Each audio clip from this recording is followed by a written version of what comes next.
Friends, कैसे हैं आप सब। तो डियर, आज के क्लास में हम लोग एक छोटा सा टॉपिक डिस्कस करेंगे, आसांश और देशांतर। ये टॉपिक बहुत इंपॉर्टेंट है और इस टॉपिक से हमेशा जो है हमें सीटेट में क्वेश्चन देखने को मिलता है। चलिए स्टार्ट करते हैं। तो देखिए, जो पहला पॉइंट है, सबसे पहले तो ये देखिए कि हमारी जो धरती है ना, ये जो है आपका गोलाकार नहीं है। जैसे हम लोग कहते हैं ना कि गोलाकार गोल है, तो गोल नहीं है। ये उत्तर और दक्षिण ध्रुव में थोड़ा चैप्टा रहता है और मध्य में थोड़ी उभरी हुई होती है।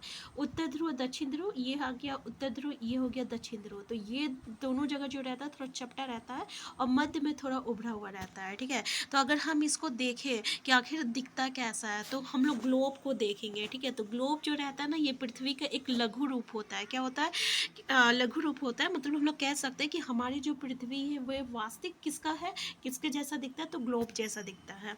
अब देखिए, ग्लोब जो रहता है ना, ये विभिन्न प्रकार का होता है, आकार का होता है। जैसे कुछ बड़े होते हैं, कुछ छोटे होते हैं।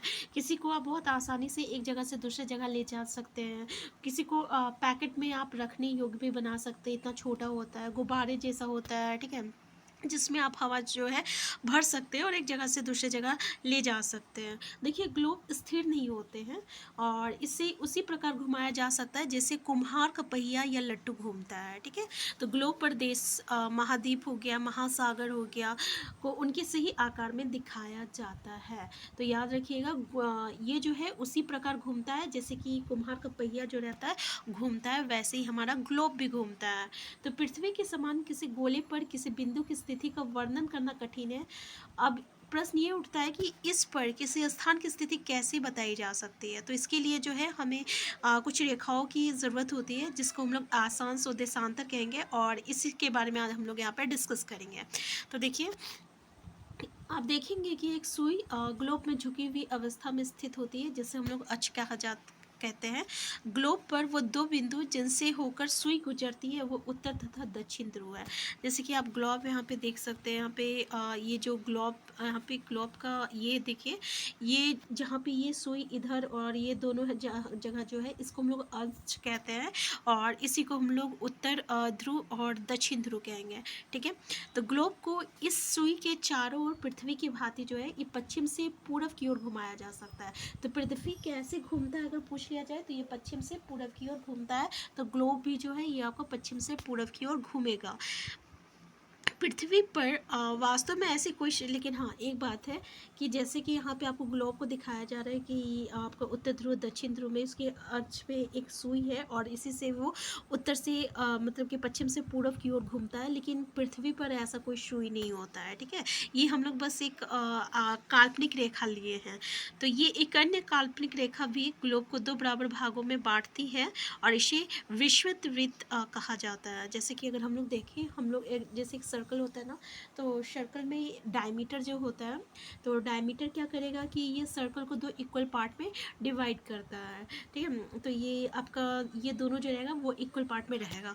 तो इसी तरीके से ये जो विषुवत वृत्त है ना, ये आपका ग्लोब को जो है दो इक्वल पार्ट में विभाजित करती है और इसको हम लोग उत्तरी गोलार्ध कहते हैं और इसी को हम लोग दक्षिणी गोलार्ध कहते हैं। तो विषुवत वृत्त क्या होता है समझ में आ गया ना, क्योंकि यहाँ से क्वेश्चन मिलता है हमें देखने को।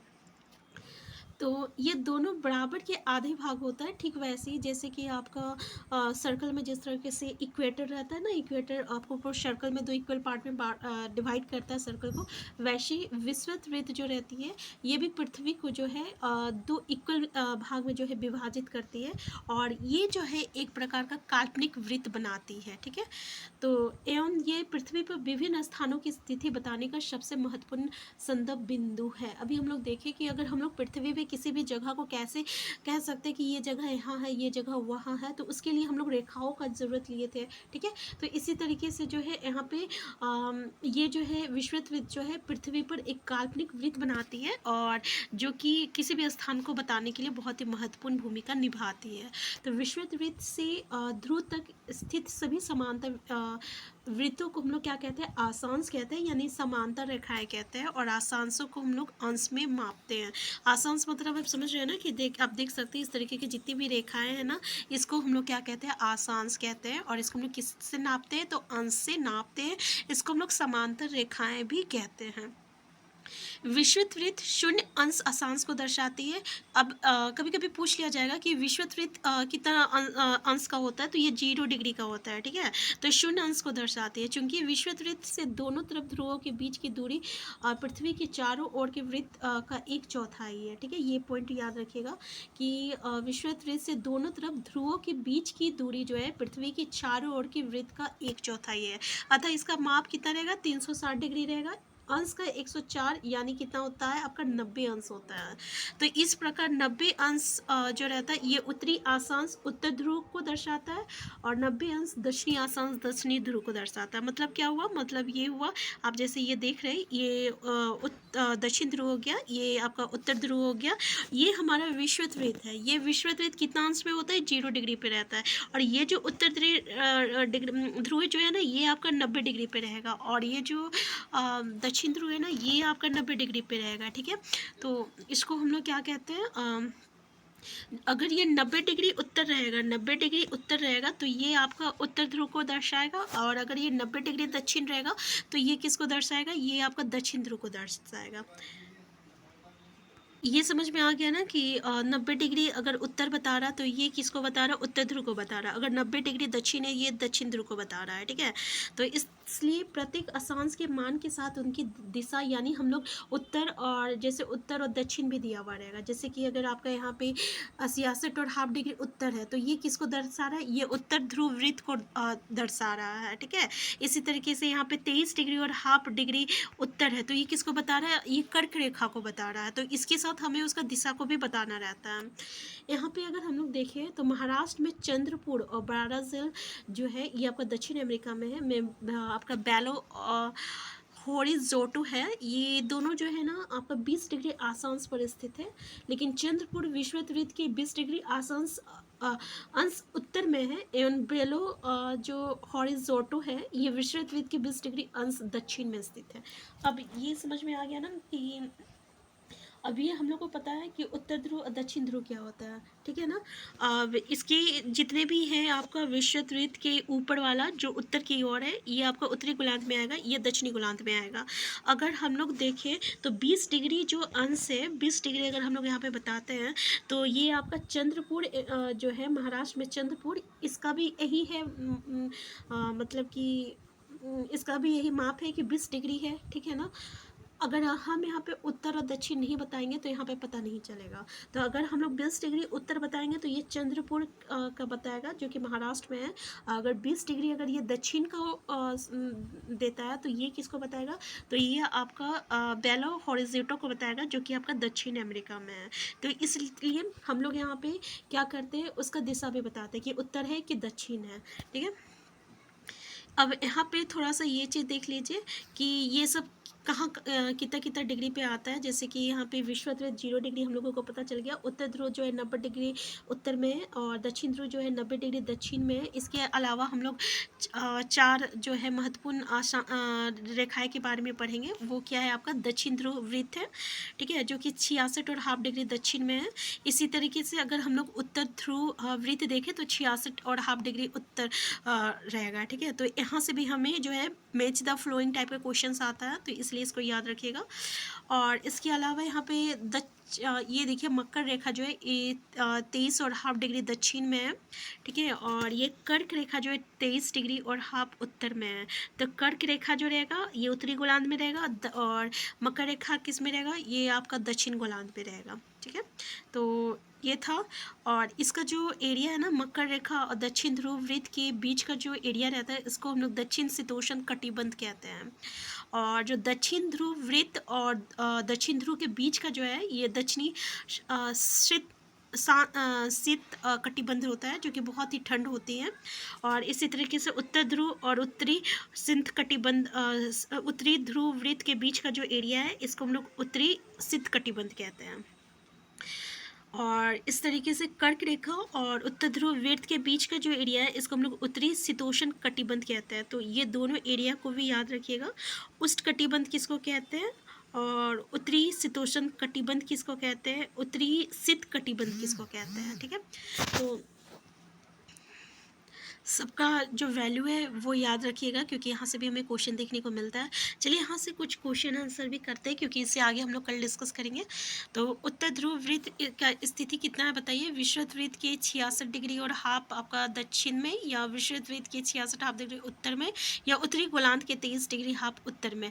तो हम लोग क्या देखिए, उत्तर ध्रुव वृत्त उत्तर में रहेगा, तो ऑब्वियसली उत्तर में ही रहेगा, तो दक्षिण तो हो नहीं सकता, लेकिन कितना रहेगा, तो 66 डिग्री और हाफ रहेगा। ठीक है, तो ये आंसर बी जो रहेगा इसका करेक्ट आंसर हो जाएगा। नेक्स्ट क्वेश्चन बोल रहा है, दक्षिण ध्रुव वृत्त स्थित है विषुवत वृत्त रेखा की किस में स्थित है। दक्षिण में रहेगा, दक्षिण में ही रहेगा ना, तो पहला देख लीजिए, दूसरा देख लीजिए, तीसरा देख लीजिए। अब हमें पता है ना कि उत्तर वाला को काट देना, उत्तर वाला को काट देंगे क्योंकि दक्षिण बोला है, तो ये आपका क्या हो जाएगा, आंसर ए हो जाएगा। नेक्स्ट क्वेश्चन बोला, कर्क रेखा का आसंसीय मान क्या होता है। आप 23 डिग्री हाफ उत्तर, 23 डिग्री पूरब, 15 डिग्री, तो भाई हमें पता है ये 23 डिग्री हाफ उत्तर जो रहेगा कर्क रेखा रहेगा। अगर 23 डिग्री हाफ अगर दक्षिण रहता तो क्या रहता, तो फिर मकर रेखा रहता। अब कर्क रेखा किस में है, उत्तरी गोलार्ध में है। और नेक्स्ट क्वेश्चन है, विषुवत वृत्त से ध्रुवों तक स्थित समांतर वृत्तों को क्या कहते हैं। तो हम लोग देखिए ये विषुवत वृत्त है, और ये जितनी भी रेखाएं हैं इसको हम लोग क्या कहेंगे, तो इसको हम लोग आसांश कहेंगे। तो आंसर ए जो रहेगा करेक्ट आंसर हो जाएगा। और ये जो रहेगा ना इसको हम लोग क्या कहते हैं, इसको हम लोग देशांतर रेखा कहते हैं। और ये जो रेखा रहता है ना, इसको हम लोग क्या कहते हैं, इसको हम लोग आसांश कहते हैं। तो आंसर ए जो रहेगा ये इसका करेक्ट आंसर हो जाएगा। ठीक है, नेक्स्ट है आपका अंटार्कटिक वृत्त किस गोलार्ध में स्थित है। उत्तरी में, दक्षिणी में, पूर्वी में, उपयोग सभी। तो ये आपका दक्षिणी में है, मतलब नीचे है। ठीक है, दक्षिणी गोलार्ध में है। नेक्स्ट है, पृथ्वी उत्तरी तथा दक्षिणी ध्रुवों पर कैसी होती है। चपटी होती है, उभरी हुई होती है, गोल होती है। तो अभी हम लोग देखे थे ना कि वो चपटी होती है और बीच में थोड़ी सी। उत्तर ध्रुव और दक्षिण ध्रुव में क्या होती है, चपटी होती है। नेक्स्ट है, आसांश वृत्त निम्नलिखित के समांतर वृत्त बनाते हैं। ठीक है, आशांश वृत्त निम्नलिखित के समांतर वृत्त बनाते हैं, किसके जैसे।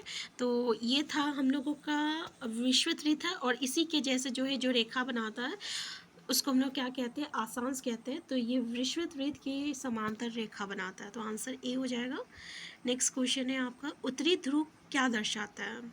90 डिग्री उत्तर अक्षांश, 90 डिग्री दक्षिण अक्षांश, और 60 डिग्री उत्तर अक्षांश, 80 डिग्री उत्तरी अक्षांश। तो भाई हमें पता है कि ये उत्तर ध्रुव है, ये दक्षिण ध्रुव है, और ये उत्तर ध्रुव जो रहता है 90 डिग्री आपका उत्तर रहेगा, और ये जो दक्षिण ध्रुव रहेगा ये 90 डिग्री दक्षिण रहेगा। तो आंसर ए जो रहेगा करेक्ट आंसर हो जाएगा। नेक्स्ट क्वेश्चन है, जब ग्रीनविच में दोपहर के 12 बजे होंगे उस समय 180 डिग्री पर क्या होगा। मध्य रात्रि, दोपहर, सुबह। तो ये आपका मध्य रात्रि होगा। अब ये चीज़ जो है, ये क्वेश्चन जो है हम लोग नेक्स्ट कल के क्लास में जो डिस्कस करेंगे, तब इससे आगे जब हम लोग पढ़ेंगे तब ऐसा क्वेश्चन को हम आपको बताएंगे। ठीक है, तो ये आप बस देख लीजिए कि अगर बीच में दोपहर के 12 बजे होंगे तो उस समय जो है आपका 180 डिग्री पर क्या होगा, तो मध्य रात्रि होगा। Next question,